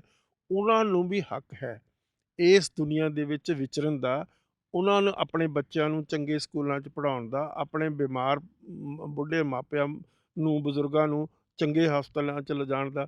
ਇਸ ਦੇ ਨਾਲ ਇੱਕ ਹੋਰ ਬਹੁਤ ਬੜਾ ਮੁੱਦਾ ਜੁੜਿਆ ਹੋਇਆ, ਸੈਂਟਰ ਸਟੇਟ ਰਿਲੇਸ਼ਨਸ ਦੀ ਗੱਲ ਹੈ। ਬਹੁਤ ਕਲੈਵਰਲੀ ਮੋਦੀ ਸਾਹਿਬ ਜਿਹੜੇ ਸਟੇਟਾਂ ਦੇ ਅਧਿਕਾਰ ਆ ਉਹਨਾਂ ਨੂੰ ਖੋਹ ਕੇ ਲੈ ਕੇ ਚਲੇ ਗਏ ਆ। ਜਿਸ ਤਰ੍ਹਾਂ ਹੈਲਥ ਦੇ ਵਿੱਚ ਉਹ ਲੈ ਗਏ, ਬਹੁਤ ਸੋਹਣੀਆਂ ਡਿਸਪੈਂਸਰੀਆਂ ਸੀ ਪੰਜਾਬ, ਤੁਸੀਂ ਤਾਂ, ਤੁਹਾਡੀ ਉਮਰ ਛੋਟੀ ਆ, ਮੈਂ ਤਾਂ ਉਹ ਦੇਖਦਾ ਰਿਹਾ ਸੀ, ਉਸ ਡਿਸਪੈਂਸਰੀਆਂ 'ਚੋਂ ਇਲਾਜ ਕਰਾਉਂਦੇ ਰਹੇ ਆ, ਜਿਹੜਾ ਫ੍ਰੀ ਹੁੰਦਾ ਸੀ। ਇੱਕ ਆਨਾ ਦੇਣਾ, ਆਪਣਾ ਕਾਰਡ ਬਣਾ ਲੈਣਾ, ਉੱਥੋਂ ਡਾਕਟਰ ਨੇ ਵੀ ਸਲਾਹ ਦੇ ਦੇਣੀ, ਉੱਥੋਂ ਥੋੜ੍ਹੀ ਬਹੁਤੀਆਂ ਦਵਾਈਆਂ ਵੀ ਲਿਖ ਦੇਣੀਆਂ ਅਤੇ ਮਾੜਾ ਮੋਟਾ ਠੀਕ ਵੀ ਹੋ ਜਾਂਦਾ। ਤੋ ਅੱਜ ਉਹ ਸਾਰੀ ਚੀਜ਼ ਨੂੰ ਮਤਲਬ ਤੈਸ਼ ਨੈਸ਼ ਕਰਕੇ ਜਿਹੜੀ ਹੈਲਥ ਸਰਵਿਸਿਜ਼ ਆ ਪ੍ਰਾਈਵੇਟਾਈਜ਼ ਕਰ ਦਿੱਤੀ। ਐਡਾ ਮਹਿੰਗਾ ਇਲਾਜ ਆ ਜਿਸ ਦੇ ਵਿੱਚ ਗਰੀਬ ਆਦਮੀ ਤਾਂ ਉਹਨਾਂ ਹੌਸਪੀਟਲ ਦੇ ਵਿੱਚ ਪੈਰ ਵੀ ਨਹੀਂ ਰੱਖ ਸਕਦਾ। ਇਸੇ ਤਰੀਕੇ ਨਾਲ ਐਜੂਕੇਸ਼ਨ ਆ ਜਿਹੜੀ ਉਹ ਤਬਾਹ ਕਰ ਦਿੱਤੀ, ਜਿਹੜੀ ਬਹੁਤ ਹੀ ਵਧੀਆ ਮੈਂ ਸਾਰੇ ਗੌਰਮੈਂਟ ਸਕੂਲਾਂ ਦਾ, ਗੌਰਮੈਂਟ ਕਾਲਜ ਦਾ ਪੜ੍ਹਿਆ ਹੋਇਆ, ਮੈਂ ਕਿਸੇ ਵੀ ਪ੍ਰਾਈਵੇਟ ਇੰਸਟੀਟਿਊਸ਼ਨ 'ਚ ਪੈਰ ਵੀ ਨਹੀਂ ਕਦੇ ਧਰਿਆ ਜਦੋਂ ਬਤੌਰ ਐਜ਼ ਏ ਸਟੂਡੈਂਟ। ਤੋ ਮੇਰਾ ਮਤਲਬ ਕਹਿਣ ਦਾ ਹੈ, ਬਹੁਤ ਵਧੀਆ ਐਜੂਕੇਸ਼ਨ ਸੀ, ਬਹੁਤ ਬਿਹਤਰੀਨ ਟੀਚਰ ਹੁੰਦੇ ਸੀ, ਬੜੇ ਡਿਵੋਟਿਡ ਹੁੰਦੇ ਸੀ, ਬੜੇ ਪਿਆਰ ਨਾਲ ਔਰ ਬੜਾ ਉਹਨੂੰ ਆਪਣੇ ਕਲਾਵੇ ਵਿੱਚ ਲੈ ਕੇ ਸਟੂਡੈਂਟਸ ਨੂੰ ਵਿਚਾਰੇ ਪੜ੍ਹਾਉਂਦੇ ਸੀਗੇ। ਅੱਜ ਉਹਨਾਂ ਦੀ ਜਗ੍ਹਾ ਤੁਸੀਂ ਸਾਰੀ ਪ੍ਰਾਈਵੇਟਾਈਜੇਸ਼ਨ ਕਰਤੀ, ਜਿਹਦੇ ਵਿੱਚ 20-20 ਹਜ਼ਾਰ 10-10 ਹਜ਼ਾਰ ਰੁਪਏ ਮਹੀਨੇ ਦੀ ਫੀਸ ਆ। ਕਿਸ ਤਰੀਕੇ ਨਾਲ ਇੱਕ ਗਰੀਬ ਆਦਮੀ ਦੇਗਾ? ਤਾਂ ਇੱਕ ਚਿੰਤਾ ਦਾ ਅੱਜ ਜਿਹੜੀ ਸਭ ਤੋਂ ਵੱਡੀ ਜਿਹੜੀ ਸੱਟ ਮਾਰਨ ਵਾਲੀ ਗੱਲ ਹੈ, ਉਹ ਤੁਹਾਡੀ ਰੋਟੀ ਰੋਜ਼ੀ ਦੇ ਉੱਤੇ ਮਾਰੀ ਜਾ ਰਹੀ ਹੈ ਕਿ ਕਿਸ ਤਰੀਕੇ ਨਾਲ ਕਿਸਾਨ ਦੇ ਕੋਲ ਇਹ ਜਿਨਸਾਂ ਰਹਿਣਗੀਆਂ, ਆਪਣੀ ਮਰਜ਼ੀ ਦੇ ਨਾਲ ਉਹ ਵੇਚ ਸਕਣ, ਕਿ ਸਰਕਾਰੀ ਮੁੱਲ ਆਧਾਰਿਤ ਜਿਹੜੇ ਕੀਤੇ ਹੋਏ ਆ। ਤਾਂ ਆਲਰੇਡੀ ਉਹ ਦੇਖ ਚੁੱਕੇ ਆ, ਐਕਸਪੀਰੀਅੰਸ ਕਰ ਚੁੱਕੇ ਆ ਕਿਸ ਤਰੀਕੇ ਨਾਲ ਝੋਨਾ ਜਿਹੜਾ ਦੂਜੇ ਜਿੱਥੇ MSP ਨਹੀਂ ਹੈ, 6% ਲੋਕ ਹੀ MSP ਦਾ ਤਾਂ ਐਡਵਾਂਟੇਜ ਲੈ ਰਹੇ ਆ, ਉੱਥੇ ਵੀ ਮਤਲਬ ਕਿਸ ਤਰੀਕੇ ਦੇ ਨਾਲ ਦੂਸਰੇ ਸੂਬਿਆਂ ਦੇ ਵਿੱਚ ਵਿਚਾਰੇ ਕਿਸਾਨ, ਬਿਹਾਰ ਦੇ ਵਿੱਚ, ਉੜੀਸਾ ਦੇ ਵਿੱਚ, ਜਾਂ ਦੂਸਰੇ ਸਾਰੇ ਬੰਗਾਲ, ਜਿਸ ਸੂਬੇ ਦੀ ਵੀ ਤੁਸੀਂ ਗੱਲ ਲਓ, ਅੱਜ 23 ਜਿਨਸਾਂ ਕੇਰਲਾ ਦੇ ਵਿੱਚ ਉਹਨਾਂ ਨੇ MSP ਦੇ ਕੰਟਰੋਲ 'ਚ ਲੈ ਆਂਦੀ ਹੈ। ਜੀ। ਔਰ ਦੇਖੋ ਬੜੀ ਅਜੀਬ ਗੱਲ ਹੈ ਕਿ ਉੱਥੇ ਜਿਹੜੀਆਂ ਉਹ ਜਿਨਸਾਂ ਵੀ ਹੈਗੀ, ਉੱਥੇ ਤਾਂ ਜ਼ਿਆਦਾ ਫਰੂਟ ਵਗੈਰਾ ਹੁੰਦੇ ਆ, ਨਾਰੀਅਲ ਇਹੋ ਜਿਹੀਆਂ ਚੀਜ਼ਾਂ ਹੁੰਦੀਆਂ, ਉਹ ਵੱਧ ਕੀਮਤ 'ਤੇ ਵਿਕ ਰਹੇ ਆ ਜੀ। ਕੇਰਲਾ ਦੇ ਵਿੱਚ। ਤੋਂ ਵੇਚੋ, ਜੇ ਉਸ MSP ਦੇ ਨਿਰਧਾਰਿਤ ਮੁੱਲ ਤੋਂ ਘੱਟ 'ਤੇ ਵਿਕ ਰਹੀ ਹੈ ਤਾਂ ਸਰਕਾਰ ਇੰਟਰਫੀਅਰ ਕਰੇ। ਤੋਂ ਅੱਜ ਜ਼ਰੂਰਤ ਹੈ ਕਿ MSP ਨੂੰ ਲੀਗਲਾਈਜ਼ ਕੀਤਾ ਜਾਵੇ। ਜਿਸ ਤਰ੍ਹਾਂ ਮੋਦੀ ਸਾਹਿਬ ਨੇ ਕਿਹਾ ਸੀ, ਛਾਤੀ ਤਾਣ ਕੇ ਕਿਹਾ ਸੀ, ਮੈਂ ਕਿਸਾਨਾਂ ਦੀ ਦੁੱਗਣੀ ਕੀਮਤ ਕਰ ਦੂੰਗਾ। ਅੱਜ ਕਿਸਾਨ ਤਾਂ ਵਿਚਾਰਾ ਰੁਲ ਰਿਹਾ, ਉਹਦੀ ਤਾਂ ਦੁੱਗਣੀ ਕਰਨ ਦੀ ਬਜਾਏ ਜਿੰਨੀ ਬਣਦੀ ਆ, ਜਿੰਨੀ ਵਾਜਬ ਆ, ਜਿੰਨਾ ਉਸਨੇ ਉਸ 'ਤੇ ਖਰਚਾ ਕੀਤਾ, ਮਿਹਨਤ ਕੀਤੀ, ਖੂਨ ਪਸੀਨਾ ਬਹਾਇਆ, ਉਨੀ ਹੀ ਦੇ ਦਿਓ। ਜੀ। ਤੋ ਇਸ ਕਰਕੇ ਇਸ ਨੂੰ ਕੋਈ ਤਾਕਤ ਫੇਲ ਨਹੀਂ ਕਰ ਸਕਦੀ, ਕੋਈ ਤਾਕਤ ਇਸ ਨੂੰ ਉਭਾਰ ਵੀ ਨਹੀਂ ਸਕਦੀ। ਢਿੱਲੋਂ ਸਾਹਿਬ, ਇੱਕ ਚੀਜ਼ ਇਹ ਵੀ ਤਾਂ ਹੈ ਨਾ ਕਿ ਸਰਕਾਰ ਕਹਿੰਦੀ ਬਿਹਤਰੀ ਲਈ ਕਾਨੂੰਨ ਬਣਾਏ ਆ। ਸਰਕਾਰਾਂ ਦਾ ਕੰਮ ਹੁੰਦਾ ਲੋਕਾਂ ਦੀ ਭਲਾਈ ਦੇ ਲਈ ਸਕੀਮਾਂ ਲੈ ਕੇ ਆਉਣੀਆਂ, ਨੀਤੀਆਂ ਲੈ ਕੇ ਆਉਣੀਆਂ। ਤੇ ਜੇ ਲੋਕ ਕਹਿੰਦੇ ਸਾਨੂੰ ਆਹ ਨੀਤੀ ਨਹੀਂ ਪਸੰਦ, ਤਾਂ ਸਰਕਾਰ ਦਾ ਇਹ ਫਰਜ਼ ਬਣਦਾ ਆ ਕਿ ਉਹਦੇ ਤੇ ਘੋਖ ਪੜਤਾਲ ਕੀਤੀ ਜਾਵੇ, ਉਹ ਨੀਤੀ ਜਾਂ ਰੱਦ ਕੀਤੀ ਜਾਵੇ ਜਾਂ ਪੁਨਰ ਵਿਚਾਰ ਕੀਤਾ ਜਾਵੇ, ਉਹਨੂੰ ਸੋਧ ਕੇ ਲਿਆਂਦਾ ਜਾਵੇ, ਕੁਝ ਇਸ ਤਰੀਕੇ ਨਾਲ ਕੀਤੀ ਜਾਵੇ। ਪਰ ਇੱਥੇ ਤਾਂ ਪਹਿਲੇ ਪਹਿਲ ਸੋਧਾ ਤੱਕ ਨੂੰ ਵੀ ਪ੍ਰਵਾਨ ਨਹੀਂ ਕੀਤਾ ਗਿਆ ਸੀ। ਇਹੀ ਪ੍ਰਚਾਰ ਕੀਤਾ ਗਿਆ ਕਿ ਕਾਨੂੰਨ ਬਹੁਤ ਵਧੀਆ, ਫਿਰ ਉਸ ਤੋਂ ਬਾਅਦ ਹੁਣ ਕਹਿੰਦੇ ਸੋਧਾਂ ਕਰਨ ਨੂੰ ਤਿਆਰ ਆ ਪਰ ਰੱਦ ਕਰਨ ਨੂੰ ਤਿਆਰ ਨਹੀਂ ਆ। ਦੇਖੋ, ਇਹ ਸੋਧਾਂ ਦਾ ਇੱਕ ਉਹਨਾਂ ਦਾ ਟੈਕਟਿਕਸ ਆ। ਉਸ ਟੈਕਟਿਕਸ ਦੇ ਨਾਲ ਕਿਸੇ ਨਾ ਕਿਸੇ ਤਰੀਕੇ ਨਾਲ ਇਹਨਾਂ ਨੂੰ ਲਾਗੂ ਰੱਖਣਗੇ ਉਹ। ਸੋਧ ਕੋਈ ਚੀਜ਼ ਨਹੀਂ ਹੁੰਦੀ। ਸੋਧ ਕੀ ਚੀਜ਼ ਹੁੰਦੀ ਹੈ? ਸੋਧ ਕੀ ਚੀਜ਼ ਹੁੰਦੀ ਆ? ਸੋਧ ਤਾਂ ਇੱਕ ਲੋਕਾਂ ਨੂੰ ਮਤਲਬ ਇੱਕ ਤਰ੍ਹਾਂ ਦਾ, ਜਿਸ ਤਰ੍ਹਾਂ ਤੁਸੀਂ ਕਹੋ ਵੀ ਮਾੜਾ ਮੋਟਾ ਉਹਨਾਂ ਨੂੰ ਦਿਖਾ ਦਿਓ ਛੁੰਛਣਾ, ਉਹ ਛੁੰਛਣਾ ਹੈ। ਤੋ ਅਸਲੀਅਤ ਜਿਹੜੀ ਹੈਗੀ ਆ ਕਿ ਉਸ ਦਾ ਸਾਰਾ ਜੇ ਸਮਝਦੀ ਹੈ ਸਰਕਾਰ ਵੀ ਇਹਦੇ ਵਿੱਚ ਕੁਝ ਐਸੀਆਂ ਕਲੌਜ਼ਸ ਹੈਗੀਆਂ ਜਿਹੜੀਆਂ ਫਾਰਮਰਸ ਨੂੰ ਸੂਟ ਨਹੀਂ ਕਰਦੀਆਂ, ਉਹਨਾਂ ਦੇ ਹਿੱਤ ਵਿੱਚ ਨਹੀਂ ਹੈਗੀਆਂ, ਤਾਂ ਫਿਰ ਉਹ ਕਿਸ ਤਰੀਕੇ ਦੇ ਨਾਲ ਮਤਲਬ ਜਿਹੜਾ ਕਾਨੂੰਨ ਆ ਉਹ ਫਾਰਮਰ ਦੇ ਹੱਕ ਵਿੱਚ ਹੋ ਸਕਦਾ? ਤਾਂ ਉਹਨਾਂ ਨੂੰ ਰਿਜੈਕਟ ਕਰਨ ਦੇ ਵਿੱਚ ਹੀ ਭਲਾਈ ਹੈ। ਰਿਜੈਕਟ, ਕੋਈ ਸਟੇਟ ਦੇ ਕੋਲ ਇਸ ਕਿਸਮ ਦਾ ਤਾਂ ਕੋਈ ਜਾਦੂ ਹੁੰਦਾ ਨਹੀਂ ਕਿ ਉਹ ਕਾਨੂੰਨ ਨੂੰ ਕਹਿ ਦੇਵੇ ਜੇ ਤੁਹਾਡੇ ਹੱਕ ਵਿੱਚ ਆ। ਤਾਂ ਲੋਕਾਂ ਨੇ ਦੇਖਣਾ ਜਿਨ੍ਹਾਂ 'ਤੇ ਕਾਨੂੰਨ ਲਾਗੂ ਹੋਣੇ ਆ, ਉਹਨਾਂ ਨੇ ਦੱਸਣਾ ਵੀ ਇਹ ਸਾਡੀ ਭਲਾਈ ਵਿੱਚ ਆ ਜਾਂ ਸਾਡੇ ਖਿਲਾਫ ਆ। ਤੋ ਅੱਜ ਜ਼ਰੂਰਤ ਆ ਕਿ ਬੜੀ ਮਤਲਬ ਮੋਦੀ ਸਾਹਿਬ ਦਾ ਜੇ ਕੱਦ ਵਧੇਗਾ ਇਹਨਾਂ ਕਾਨੂੰਨਾਂ ਨੂੰ ਰਿਪੀਲ ਕਰਨ ਦੇ ਲਈ, ਤਾਂ ਉਹਦੇ 'ਚ ਕੋਈ ਉਹਨਾਂ ਨੂੰ ਘਾਟੇ ਵਾਲਾ ਸੌਦਾ ਨਹੀਂ ਹੈ। ਪਰ ਪਰ ਉਹ ਇੱਕ ਨੁਕਤਾ ਹੋਰ ਚੱਕਣਾ ਚਾਹੁੰਦਾ, ਜਿੱਥੋਂ ਆਪਣੀ ਗੱਲ ਸ਼ੁਰੂ ਹੋਈ ਸੀ ਸਿੱਖ ਫਲਸਫੇ ਦੇ ਜ਼ਰੀਏ। ਅਸੀਂ ਜਦੋਂ ਇਹ ਸਾਰੇ ਘਟਨਾਕ੍ਰਮ ਨੂੰ ਦੇਖਦੇ ਤਾਂ ਕਿਹੋ ਜਿਹਾ ਦ੍ਰਿਸ਼ ਸਾਹਮਣੇ ਆਉਂਦਾ। ਜਦੋਂ ਇਸ ਫਲਸਫੇ ਦੇ ਨਜ਼ਰੀਏ ਨਾਲ ਤੁਸੀਂ ਦੇਖਦੇ ਹੋ ਇਸ ਅੰਦੋਲਨ ਦੇ ਦਰਮਿਆਨ ਜਿਸ ਤਰੀਕੇ ਨਾਲ ਸਿੱਖਾਂ ਦਾ ਕਿਰਦਾਰ ਜਿਹੜਾ ਉਹ ਨਿਖਰ ਕੇ ਸੰਵਰ ਕੇ ਸਾਹਮਣੇ ਆਇਆ, ਜਿਹੜੀਆਂ ਪਰਸੈਪਸ਼ਨਸ ਬਣਾਈਆਂ ਗਈਆਂ ਸੀਗੀਆਂ, ਜਿਹੜੀਆਂ ਇਹਨਾਂ ਦੇ ਬਾਰੇ ਮਿੱਥਾਂ ਘੜੀਆਂ ਗਈਆਂ ਸੀਗੀਆਂ, ਉਹ ਸਾਰੀਆਂ ਇਸ ਧਰਨੇ ਦੇ ਵਿੱਚ ਟੁੱਟੀਆਂ ਨੇ। ਦੇਖੋ, ਸਿੱਖ ਕਦੇ ਵੀ ਲੰਗਰ ਤੋਂ ਵਾਂਝੇ ਨਹੀਂ ਹੋ ਸਕਦਾ, ਕਿਉਂਕਿ ਲੰਗਰ ਜਿਹੜਾ ਹੈ ਗੁਰੂ ਨਾਨਕ ਦਾ ਲੰਗਰ ਹੈ। ਸਿੱਖਾਂ ਦਾ ਲੰਗਰ ਨਹੀਂ, ਗੁਰੂ ਨਾਨਕ ਦਾ ਲੰਗਰ ਆ। ਤੋ ਗੁਰੂ ਨਾਨਕ ਦੀ ਵਿਚਾਰਧਾਰਾ ਇਸ ਗੱਲ ਦੀ ਇਜਾਜ਼ਤ ਨਹੀਂ ਦਿੰਦੀ ਵੀ ਤੁਸੀਂ ਕਿਸੇ ਨਾਲ ਡਿਸਕ੍ਰਿਮੀਨੇਸ਼ਨ ਕਰੋ, ਰੰਗ 'ਤੇ ਕਰੋ, ਕਿਸੇ ਦੇ ਰਿਲੀਜਨ ਦੇ ਉੱਤੇ ਕਰੋ, ਕਿਸੇ ਦੇ ਖਿੱਤੇ ਦੇ ਉੱਤੇ ਕਰੋ, ਬਿਲਕੁਲ ਨਹੀਂ। ਅੱਜ ਮੈਂ ਇਹ ਗੱਲ ਦੱਸਣੀ ਚਾਹੁੰਦਾ ਤੁਹਾਨੂੰ ਕਿ ਅੱਜ ਸਾਰੀ ਦੁਨੀਆ ਦੀਆਂ ਜਿਹੜੀਆਂ ਆਈਡੀਓਲੋਜੀਜ਼ ਆ ਫੇਲ ਹੋ ਚੁੱਕੀਆਂ। ਕੈਪੀਟਲਿਜ਼ਮ ਫੇਲ ਹੋ ਚੁੱਕਿਆ, ਬੁਰੀ ਤਰ੍ਹਾਂ ਫੇਲ ਹੋ ਚੁੱਕਿਆ, ਔਰ ਮਾਨਵਤਾ ਦੇ ਖਿਲਾਫ ਹੋ ਖੜਾ। ਇਹ ਕੈਪੀਟਲਿਜ਼ਮ ਦੀ ਆਫਸ਼ੂਟ ਆ ਜੋ ਕੁਛ ਇਹ ਕਾਲੇ ਕਾਨੂੰਨ ਹੈਗੇ। ਅੱਜ ਸਿਰਫ ਤੇ ਸਿਰਫ ਇੱਕੋ ਹੀ ਵਰਲਡ ਆਰਡਰ ਹੈ ਜਿਹੜਾ ਦੁਨੀਆ ਨੂੰ, ਮਾਨਵਤਾ ਨੂੰ ਕੋਈ ਰਾਹਤ ਦੇ ਸਕਦਾ, ਉਹ ਸਿੱਖੀਜ਼ਮ ਦੇ ਵਿੱਚ। ਸਿੱਖਾਂ ਦੇ ਕੋਲ ਇੱਕ ਇਸ ਕਿਸਮ ਦਾ ਵਰਲਡ ਆਰਡਰ ਹੈ ਜਿਸ ਦੇ ਨਾਲ ਜਿਹੜਾ ਆਮ ਆਦਮੀ ਹੈ ਐਕਸਕਿਊਜ਼ ਮੀ, ਉਸ ਨੂੰ ਰਾਹਤ ਮਿਲ ਸਕਦੀ ਹੈ, ਉਸ ਨੂੰ ਜੀਵਨ ਦੀ ਵਿਉਂਤ ਮਿਲ ਸਕਦੀ ਹੈ, ਜੀਵਨ ਜਾਚ ਮਿਲ ਸਕਦੀ ਹੈ। ਤੋ ਲੇਕਿਨ ਬਦਕਿਸਮਤੀ ਇਹ ਹੈ ਕਿ ਸਿੱਖਾਂ ਦੇ ਆਪਣੇ ਹੀ ਜਿਹੜੇ ਵੱਡੇ ਲੀਡਰ ਆ, ਉਹਨਾਂ ਨੂੰ ਵੀ ਇਸ ਦੀ ਜਿਹੜੀ ਖੂਬਸੂਰਤੀ ਆ ਸਿੱਖਾਂ ਦੇ ਵਰਲਡ ਆਰਡਰ ਦੀ, ਉਹਦਾ ਪਹਿਚਾਨ ਨਹੀਂ ਹੈ। ਤੋ ਅੱਜ ਜ਼ਰੂਰਤ ਹੈ ਦੁਨੀਆ ਜੇ ਸਿੱਖੀਜ਼ਮ ਦੀ ਆਈਡੀਓਲੋਜੀ ਨੂੰ ਐਕਸੈਪਟ ਕਰ ਲਵੇ, ਪਹਿਲਾਂ ਤਾਂ ਕੋਈ ਭੁੱਖਾ ਰਹੇਗਾ ਹੀ ਨਹੀਂ। ਲੰਗਰ ਚੱਲਦੇ ਆ, ਉਹਦੇ ਵਿੱਚ ਕੋਈ ਕਿਸੇ ਦੀ ਜ਼ਾਤ ਪਾਤ ਧਰਮ ਖਿੱਤਾ ਜ਼ਬਾਨ ਨਹੀਂ ਪੁੱਛਦਾ, ਆਓ ਖਾਓ। ਕਰੋਨਾ ਦੇ ਦੌਰ ਦੇ ਵਿੱਚ, ਉਸ ਤੋਂ ਪਹਿਲਾਂ ਵੀ 1 ਲੱਖ ਬੰਦਾ ਦਰਬਾਰ ਸਾਹਿਬ ਦੇ ਵਿੱਚ ਰੋਜ਼ਾਨਾ ਲੰਗਰ ਛਕਦਾ, ਉਹਦੇ 'ਚ ਕੋਈ ਵੀ ਹੋ ਸਕਦਾ। ਅੱਜ ਜਿਹੜੀ ਦੇਖੋ ਬੜੀ ਤਰਾਸਦੀ ਵਾਲੀ ਗੱਲ ਆ, ਜਿਹੜੀ ਮੋਦੀ ਸਾਹਿਬ ਦੇ ਤਾਂ ਜ਼ਰੂਰ ਨੋਟਿਸ 'ਚ ਆ, ਭੁੱਖਮਰੀ ਦਾ ਗ੍ਰਾਫ ਆ। ਅੱਜ ਦੁਨੀਆ ਦੇ ਵਿੱਚ ਭੁੱਖਮਰੀ ਦੇ ਗ੍ਰਾਫ ਦੇ ਉੱਤੇ 97 ਨੰਬਰ ਤੇ ਆ ਗਿਆ ਇੰਡੀਆ। ਮਤਲਬ ਇੰਨੀ ਸਾਡੇ ਮੁਲਕ ਦੇ ਵਿੱਚ ਭੁੱਖਮਰੀ ਆ ਤੇ ਬੰਗਲਾਦੇਸ਼, ਨੇਪਾਲ, ਪਾਕਿਸਤਾਨ ਤੋਂ ਵੀ ਨੀਚੇ ਹਾਂ ਅਸੀਂ। ਕਿੰਨੇ ਕਰੋੜਾਂ ਬੰਦੇ ਜਿਹੜੇ ਆ ਉਹ ਵਿਚਾਰੇ ਭੁੱਖੇ ਸੌਂਦੇ ਆ ਰਾਤ ਨੂੰ। ਔਰ ਮੈਂ ਤੁਹਾਨੂੰ ਇੱਥੇ ਇੱਕ ਬੜੀ ਇੰਟਰਸਟਿੰਗ ਤੇ ਦਿਲਚਸਪ ਗੱਲ ਦੱਸ ਰਿਹਾ ਕਿ ਜਿਹੜੇ ਬੱਚਿਆਂ ਨੇ ਜਿੱਥੇ ਵਿਚਾਰੇ ਵਨ ਡੇ ਮੀਲ ਕੀ ਕਹਿੰਦੇ ਆ ਉਹਨੂੰ, ਮਿਡ ਡੇ ਮੀਲ ਕਹਿੰਦੇ ਆ, ਉਹ ਚੱਲਦਾ ਹੈਗਾ ਸਕੂਲਾਂ ਦੇ ਵਿੱਚ। ਉੱਥੇ ਬੱਚਿਆਂ ਨੇ ਇੱਕ ਡਿਮਾਂਡ ਰੱਖੀ। ਉਹ ਕੀ ਡਿਮਾਂਡ ਸੀ ਕਿ ਸਾਨੂੰ ਸੋਮਵਾਰ ਵਾਲੇ ਦਿਨ ਜਿਹੜਾ ਮਿਡ ਡੇ ਮੀਲ ਆ ਉਹ 10 ਵਜੇ ਮਿਲਣਾ ਚਾਹੀਦਾ, 9 ਵਜੇ 10 ਵਜੇ ਜਦੋਂ ਸਕੂਲ ਜਾਂਦੇ ਆ। ਉਹ ਪੁੱਛਣ ਲੱਗੇ ਵੀ ਕਿਉਂ? ਉਹ ਕਹਿੰਦੇ ਵੀ ਇਸ ਕਰਕੇ, ਬੱਚੇ ਕਹਿੰਦੇ ਵੀ ਐਤਵਾਰ ਨੂੰ ਤਾਂ ਸਾਨੂੰ ਰੋਟੀ ਮਿਲਦੀ ਨਹੀਂ, ਅਸੀਂ ਤਾਂ 2 ਦਿਨ ਦੇ ਭੁੱਖੇ ਹੋ ਜਾਂਦੇ ਹਾਂ। ਤੋ ਇਹ ਬੜੀ ਮਤਲਬ ਦੁਖਦਾਈ ਗੱਲ ਹੈ, ਬੜੀ ਮਤਲਬ ਮਨ ਨੂੰ ਮਤਲਬ ਝੰਜੋੜਨ ਵਾਲੀ ਗੱਲ ਹੈ ਕਿ ਜਿਸ ਇੱਕ ਪਾਸੇ ਤੁਸੀਂ ਇੰਡੀਆਂ ਦਗਮੰਜੇ ਮਾਰ ਰਹੇ ਹੋ, ਅਸੀਂ ਵਰਲਡ ਲੀਡਰ ਬਣਨਾ ਹਿੰਦੁਸਤਾਨ ਨੇ, ਦੂਜੇ ਪਾਸੇ ਤੁਹਾਡੇ ਕਰੋੜਾਂ ਬੰਦੇ ਜਿਹੜੇ ਆ ਉਹ ਵਿਚਾਰੇ ਭੁੱਖੇ ਮਰਦੇ ਆ। ਔਰ ਬੱਚੇ ਇਸ ਕਿਸਮ ਦੀ, ਮੈਂ ਤਾਂ ਜਦੋਂ ਇਹ ਗੱਲ ਸੁਣਦਾ ਮੇਰਾ ਦਿਲ ਰੋਂਦਾ। ਤੁਹਾਡੇ ਕੋਲ ਕਿੰਨਾ ਅਨਾਜ ਪਿਆ, ਤੁਹਾਡੇ ਕੋਲ ਅਨਾਜਾਂ ਦੇ ਭੰਡਾਰ ਕਿਸਾਨਾਂ ਨੇ ਭਰ ਦਿੱਤੇ, ਕਿਉਂ ਨਹੀਂ ਤੁਸੀਂ ਉਹ ਅਨਾਜਾਂ ਦੇ ਭੰਡਾਰ ਉਹਨਾਂ ਬੱਚਿਆਂ ਲਈ ਖੋਲ੍ਹਦੇ? ਤੋ ਇਸ ਕਰਕੇ ਇਹ ਸਾਰੀ ਜਿਹੜੀ ਡੁਪਲੀਸਿਟੀ ਹੈਗੀ ਆ ਸਰਕਾਰ ਦੀ, ਇਹ ਤਾਂ ਹੁਣ ਜ਼ਿਆਦਾ ਦੇਰ ਚੱਲਣ ਵਾਲੀ ਨਹੀਂ ਹੈ। ਜ਼ਰੂਰ ਤੁਸੀਂ ਮਤਲਬ ਸਰਕਾਰ ਆਪਣੇ ਜੋ ਵਸੀਲੇ ਵਰਤਦੀ ਹੈ ਵਰਤੇਗੀ, ਲੇਕਿਨ ਉਹਦੀ ਵੀ ਕੋਈ ਲਿਮਿਟ ਹੁੰਦੀ ਹੈ, ਉਹਦੀ ਵੀ ਕੋਈ ਹੱਦ ਹੁੰਦੀ ਹੈ। ਅੱਜ ਸਾਰੀ ਦੁਨੀਆ ਵਿੱਚ ਬੇਚੈਨੀ ਆ। ਰਸ਼ੀਆ ਦੇ ਵਿੱਚ ਦੇਖੋ ਕਿੰਨੀ ਬੜੀ ਬਗਾਵਤ ਹੋਈ ਵੀ ਹੈ, ਜਿਹੜਾ ਹੈਗਾ ਪਿਊਟਿਨ ਦੇ ਖਿਲਾਫ। ਤੋ ਅੱਜ ਸਾਰੀ ਦੁਨੀਆ ਦੇ ਵਿੱਚ ਲੋਕ ਬੇਚੈਨ ਆ। ਲੋਕ ਇਸ ਕਰਕੇ ਬੇਚੈਨ ਆ ਕਿ ਜਿਹੜੀਆਂ ਸਰਕਾਰਾਂ ਹੈਗੀਆਂ ਉਹ ਲੋਕਾਂ ਦੀ ਹਮਦਰਦੀ ਨਹੀਂ ਕਰ ਰਹੀਆਂ, ਉਹ ਵੱਡੇ ਵੱਡੇ ਧਨਾਡਾਂ ਦੇ ਝੋਲੀਆਂ 'ਚ ਪੈ ਚੁੱਕੀਆਂ।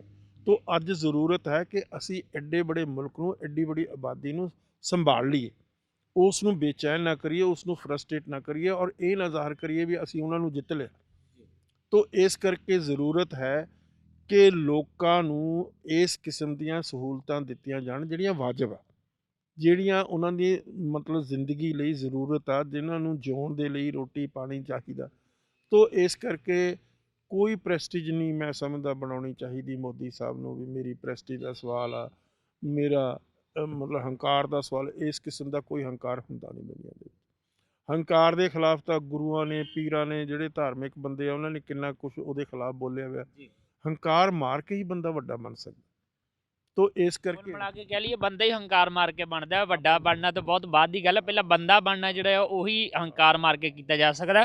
ਸੋ ਜਿਹੜੀ ਇਹ ਸਾਰੀ ਗੱਲਬਾਤ ਹੈ ਆਪਣੀ, ਜਿਸ ਨਜ਼ਰੀਏ ਨਾਲ, ਜਿਸ ਤਰੀਕੇ ਨਾਲ ਅਸੀਂ ਗੱਲਬਾਤ ਕਰ ਰਹੇ ਹਾਂ ਇਹਨਾਂ ਕਾਨੂੰਨਾਂ, ਇਸ ਅੰਦੋਲਨ ਔਰ ਅੰਦੋਲਨ ਦੇ ਦਰਮਿਆਨ ਵਾਪਰੀ ਘਟਨਾ ਨੂੰ ਲੈ ਕੇ, ਇਸ ਸਾਰੇ ਤੋਂ ਬਾਅਦ ਹੁਣ ਤੁਹਾਡੇ ਮੁਤਾਬਕ ਕੀ ਲੱਗਦਾ ਕਿ ਭਵਿੱਖ ਜਿਹੜਾ ਆ ਉਹ ਕਿਹੋ ਜਿਹਾ, ਜਿਹੜੀਆਂ ਤਬਦੀਲੀਆਂ ਆਈਆਂ ਨੇ ਇਸ ਅੰਦੋਲਨ ਦਾ ਕਰਕੇ ਲੋਕਾਂ ਦੇ ਵਿੱਚ, ਪੰਜਾਬ ਦੇ ਮਾਹੌਲ ਦੇ ਵਿੱਚ ਤਬਦੀਲੀਆਂ ਆਈਆਂ ਨੇ, ਵਿਚਾਰਾਂ ਦੇ ਵਿੱਚ ਤਬਦੀਲੀਆਂ ਆਈਆਂ ਨੇ, ਭਾਜੂ ਕਹਿ ਦਿੱਤਾ ਗਿਆ ਸੀ ਪੰਜਾਬ ਦੀ ਜਵਾਨੀ ਨੂੰ, ਉਹਦੇ ਵਿਚਾਰਾਂ ਦੇ ਵਿੱਚ ਜਿਹੜੀਆਂ ਤਬਦੀਲੀਆਂ ਆਈਆਂ ਨੇ, ਉਹਨਾਂ ਨੂੰ ਕਿਸ ਤਰੀਕੇ ਨਾਲ ਭਵਿੱਖਮੁਖੀ ਕਿਹੋ ਜਿਹੇ ਹੋਣਗੇ ਹਾਲਾਤ ਪੰਜਾਬ ਦੇ? ਦੇਖੋ ਮੈਂ ਸਮਝਦਾ ਇਹ ਜਿਹੜਾ ਰੈਵੋਲੂਸ਼ਨ ਹੈ, ਇੱਕ ਰੈਵੋਲੂਸ਼ਨ ਆ, ਅੰਦੋਲਨ ਨਹੀਂ ਹੈ।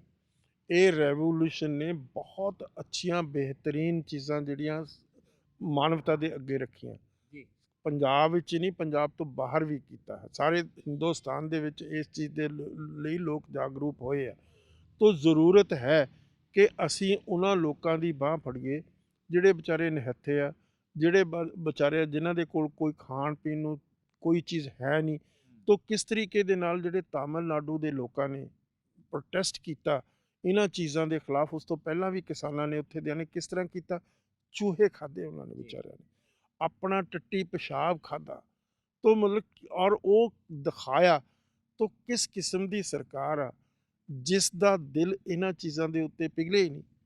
ਮਤਲਬ ਜੇ ਸਾਡੇ ਸਾਹਮਣੇ ਇੰਨੇ ਹਜ਼ਾਰਾਂ ਲੋਕ ਜਿਹੜੇ ਵਿਚਾਰੇ ਇਸ ਆਪਣੀ ਗੱਲ ਸੁਣਾਉਣ ਨੂੰ ਸਰਕਾਰ ਨੂੰ ਇਸ ਕਿਸਮ ਦੀਆਂ ਮਤਲਬ ਗੱਲਾਂ ਕਰ ਸਕਦੇ, ਇਸ ਹੱਦ ਤੱਕ ਜਾ ਕੇ ਕਰ ਸਕਦੇ ਆ, ਤਾਂ ਮੈਂ ਸਮਝਦਾ ਸਰਕਾਰ ਦਾ ਦਿਲ ਪਿਘਲਣਾ ਚਾਹੀਦਾ। ਸਰਕਾਰ ਕੀ ਹੁੰਦੀ ਹੈ? ਸਰਕਾਰ ਤਾਂ ਇਹੀ ਹੈ ਨਾ, ਲੋਕਾਂ ਦੇ ਭਲੇ ਲਈ ਹੁੰਦੀ ਹੈ। ਜਦੋਂ ਸਰਕਾਰ ਲੋਕਾਂ ਦੇ ਭਲੇ ਦੀ ਗੱਲ ਨਾ ਸੁਣੇ, ਨਾ ਉਸ ਨੂੰ ਵਿਚਾਰੇ, ਨਾ ਉਸ ਨੂੰ ਮਤਲਬ ਉਹਦਾ ਕੋਈ ਹੱਲ ਲੱਭੇ, ਤਾਂ ਫਿਰ ਲੋਕ ਸਰਕਾਰਾਂ ਦੇ ਖਿਲਾਫ ਹੋ ਜਾਂਦੇ। ਤੋ ਅੱਜ ਜ਼ਰੂਰਤ ਹੈ, ਮੋਦੀ ਸਾਹਿਬ ਨੂੰ ਪਰਮਾਤਮਾ ਨੇ ਇੱਕ ਓਪਰਚੁਨਿਟੀ ਦਿੱਤੀ ਹੈ। ਉਹ ਓਪਰਚੁਨਿਟੀ ਦੇ ਵਿੱਚ ਉਹ ਕੋਈ ਐਸਾ ਦੁਨੀਆ ਦੇ ਜਿਹੜੇ ਗਰੀਬ ਲੋਕ ਆ ਉਹਨਾਂ ਦੀ ਖੁਸ਼ਹਾਲੀ ਦਾ ਕੰਮ ਕਰ ਜਾਣ, ਤਾਂ ਕਿ ਲੋਕ ਉਹਨਾਂ ਨੂੰ ਯਾਦ ਰੱਖਣ। ਇਸ ਗੱਲ ਨਾਲ ਕਿਸੇ ਨੇ ਨਹੀਂ ਯਾਦ ਕਰਨਾ ਵੀ ਫਲਾਨਾ ਮੰਦਿਰ ਬਣਾਇਆ, ਫਲਾਨੀ ਮਸਜਿਦ ਬਣਾਈ। ਇਹ ਗੱਲਾਂ ਕਿਹੜੀਆਂ, ਇਹ ਗੱਲਾਂ ਦੀ ਕੋਈ ਲੈਵਲ ਨਹੀਂ। ਤੋ ਅੱਜ ਜ਼ਰੂਰਤ ਆ ਕਿ ਭੁੱਖ ਮਰੀ ਦਾ ਜਿਹੜਾ ਸਵਾਲ ਹੈ ਉਸ ਦਾ ਕੋਈ ਸੋਲੂਸ਼ਨ ਮੋਦੀ ਸਾਹਿਬ ਦੇ ਦੇ। ਇਹ ਹੱਲ ਜਿਹੜੇ ਜਦੋਂ ਨਿਕਲਣਗੇ ਤੇ ਬਹੁਤ ਸਾਰੀਆਂ ਗੱਲਾਂ ਜਿਹੜੀਆਂ ਉਹ ਹੋਰ ਵੀ ਜ਼ਿਆਦਾ ਨਿਖਰ ਕੇ ਸਾਹਮਣੇ ਆਉਣਗੀਆਂ, ਪਰ ਜਦੋਂ ਹੱਲ ਨਹੀਂ ਨਿਕਲਦੇ ਉਦੋਂ ਹੱਲ ਕੱਢਣ ਲਈ ਅੰਦੋਲਨ ਕੀਤੇ ਜਾਂਦੇ ਆ, ਤੇ ਉਹਨਾਂ ਅੰਦੋਲਨਾਂ ਦੇ ਵਿੱਚ ਬਹੁਤ ਕੁਝ ਹੁੰਦਾ ਵਾਪਰਦਾ ਵੀ ਹੈ। ਉਸ ਹੋਏ ਵਾਪਰੇ ਨੂੰ ਵੱਖਰੇ ਵੱਖਰੇ ਕੋਣ ਤੋਂ ਦੇਖਿਆ, ਨਿਰਖਿਆ, ਪਰਖਿਆ ਵੀ ਜਾਂਦਾ ਹੈ। ਸੋ ਗੁਰਦਰਸ਼ਨ ਸਿੰਘ ਢਿੱਲੋਂ ਹੋਰਾਂ ਨੇ ਆਪਣੇ ਨਜ਼ਰੀਏ ਤੋਂ, ਆਪਣੇ ਤਰੀਕੇ ਦੇ ਨਾਲ ਜੋ ਕੁਝ ਹੋਇਆ, ਜਿਹੜਾ ਘਟਨਾਕ੍ਰਮ ਹੋਇਆ, ਜਿਸ ਤਰੀਕੇ ਨਾਲ ਕੇਸਰੀ ਝੰਡਾ ਫਹਿਰਾਇਆ ਗਿਆ, ਔਰ ਉਹਦੇ ਤੋਂ ਇਲਾਵਾ ਸਰਕਾਰ ਦਾ ਜਿਹੜਾ ਰਵੱਈਆ ਉਹਦੇ ਉੱਤੇ ਬੜੀ ਬੇਬਾਕੀ ਦੇ ਨਾਲ ਆਪਣੇ ਵਿਚਾਰ ਜਿਹੜੇ ਆ ਉਹ ਟੀਵੀ ਪੰਜਾਬ ਦੇ ਜ਼ਰੀਏ ਸਾਡੇ ਸਾਹਮਣੇ ਰੱਖਿਆ। ਬਹੁਤ ਬਹੁਤ ਸ਼ੁਕਰੀਆ ਢਿੱਲੋਂ ਸਾਹਿਬ, ਕਿਉਂਕਿ ਗੱਲਬਾਤ ਤਾਂ ਮੈਨੂੰ ਲੱਗਦਾ ਕਿ ਇਸ ਵਿਸ਼ੇ ਤੇ ਜਿੰਨੀ ਮਰਜ਼ੀ ਕੀਤੀ ਜਾਵੇ ਤਾਂ ਉਨੀ ਥੋੜ੍ਹੀ ਹੈ, ਪਰ ਫਿਰ ਵੀ ਜਿੰਨਾ ਕੁ ਸੀਮਤ ਸਮੇਂ ਦੇ ਵਿੱਚ ਸਾਨੂੰ ਲੱਗਾ ਕਿ ਗੱਲਬਾਤ ਕੀਤੀ ਜਾ ਸਕਦੀ ਹੈ, ਉਹਦੇ ਵਿੱਚ ਤੁਸੀਂ ਆਪਣੇ ਵਿਚਾਰ, ਆਪਣਾ ਪੱਖ, ਆਪਣਾ ਪਹਿਲੂ ਜਿਹੜਾ ਹੈ ਉਹ ਆਪਣੇ ਤਰੀਕੇ ਨਾਲ ਰੱਖਿਆ। ਬਹੁਤ ਬਹੁਤ ਸ਼ੁਕਰੀਆ ਜੀ। ਧੰਨਵਾਦ ਜੀ, ਬਹੁਤ ਮਿਹਰਬਾਨੀ ਟੀਵੀ ਪੰਜਾਬ ਵਾਲਿਆਂ ਲਈ। ਤੁਹਾਡੇ ਸਰੋਤਿਆਂ ਦਾ ਵੀ ਧੰਨਵਾਦ ਆ ਜਿਨ੍ਹਾਂ ਨੇ ਮੇਰੀ ਗੱਲ ਸੁਣਨੀ ਹੈ ਜੀ। ਸ਼ੁਕਰੀਆ ਜੀ। ਔਰ ਇਸ ਦੇ ਨਾਲ ਹੀ ਮੇਰੇ ਸਹਿਯੋਗੀ ਪ੍ਰਵੀਨ ਬੌਬੀ ਤੇ ਆਪਣੇ ਜਸਵੀਰ ਨੂੰ ਦਿਓ ਇਜਾਜ਼ਤ, ਪਰ ਨਾਲ ਦੀ ਨਾਲ ਤਾਜ਼ਾ ਤਰੀਨ ਖਬਰਾਂ ਤੇ ਜਾਣਕਾਰੀ ਦੇ ਲਈ ਤੁਸੀਂ ਜੁੜੇ ਰਹੋ ਟੀਵੀ ਪੰਜਾਬ ਦੇ ਨਾਲ। ਸਤਿ ਸ਼੍ਰੀ ਅਕਾਲ ਜੀ, ਮੈਂ ਨਿਰਮਲ ਮਾਨ ਪੂਰਾ ਟੈਕਸਟਾਈਲ ਤੋਂ। ਇਹ ਤੁਸੀਂ ਵੀਡੀਓ ਦੇਖ ਰਹੇ ਸੀ ਟੀਵੀ ਪੰਜਾਬ ਦੇ ਉੱਤੇ। ਇਹੋ ਜਿਹੇ ਹੋਰ ਜਾਣਕਾਰੀ ਭਰਪੂਰ ਵੀਡੀਓ ਦੇਖਣ ਵਾਸਤੇ ਟੀਵੀ ਪੰਜਾਬ ਦੇ ਚੈਨਲ ਨੂੰ ਸਬਸਕ੍ਰਾਈਬ ਕਰੋ ਤੇ ਨਾਲ ਹੇਠ ਦਿੱਤੇ ਹੋਏ ਬੈਲ ਆਈਕਨ ਦੇ ਬਟਨ ਦਬਾਓ। ਸਤਿ ਸ਼੍ਰੀ ਅਕਾਲ।